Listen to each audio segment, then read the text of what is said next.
Hey everyone, Assalamu alaikum. Welcome back to my channel. Requested you all like, share, and subscribe. The Merchant of the Sky. Once upon a time, in the heart of an old Arabian city, lived a cloth merchant named Hakim. He was not the richest man in town, nor was he the poorest, but one thing that set him apart was his habit. He never said no to anyone in need. Whether it was a hungry beggar, a tired traveler, or a widow needing help, Hakim would always give, and he never asked for anything in return. One day, his young apprentice Yusuf asked him, "Master, why do you keep giving away your goods for free? Don't you want people to repay you?"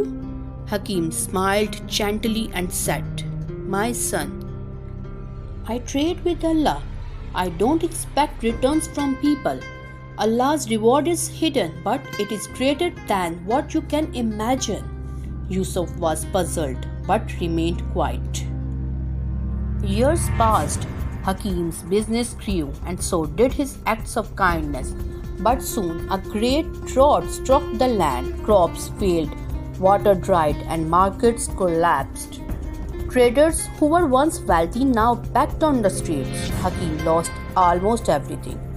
His warehouse caught fire, his camel caravans were stolen, and the market turned its back on him. Even those he once helped ignored him.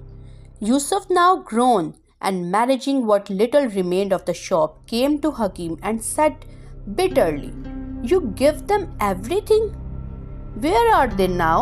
No one even came to ask if you are alive. Was this your reward for kindness?" Hakim, now older and sitting on the ground, smiled once again and replied, "Yusuf, I told you I trade with Allah. When He closes one door, He opens another, greater and unseen."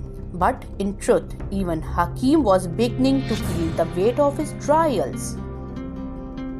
One late evening, as the sun set behind the golden dunes, a strange man entered the broken shop. He was covered in dust, but his eyes shone bright. He asked, "Are you the man who helped the poor traveler years ago with food and shelter?" Hakim nodded.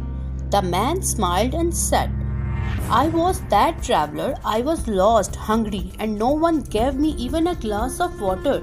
But you fed me, gave me clothes, and set me on my way without asking for anything." He then opened his bag and placed on the table a pouch filled with gold coins. "I am now a minister in the king's court. I never forgot your kindness. The king is seeking an honest man to manage a new caravan route." I told him your name. Yusuf gasped. Hakim simply looked up and whispered, "Subhanallah." Within a week, Hakim was appointed the chief of the king's new trade route. His business was not just restored, it multiplied beyond what he had ever imagined. But nothing changed in his heart. He still gave without asking, still smiled without complaint, still said the same words, "Trade with Allah. His rewards are greater than what the eyes can see." One day, when Hakim was very old, he called Yusuf and said, "Son, never tie your expectations to people. Even the kindest humans have limits, but Allah's mercy has no end." He held Yusuf's hand tightly and whispered, "Every good deed you do is a seed, but don't look for the fruit in human hands. Look at the sky. That is where the true merchant resides." And with those words, Hakim closed his eyes for the last time. People from all walks of life came to his funeral. Rich people, travelers, strangers, all with stories of how Hakim had helped them without ever asking anything in return. Yusuf stood there, tears in his eyes, and said aloud, "My master was not just a cloth merchant. He was a merchant of the sky. He traded with Allah, and Allah made him eternal in people's hearts."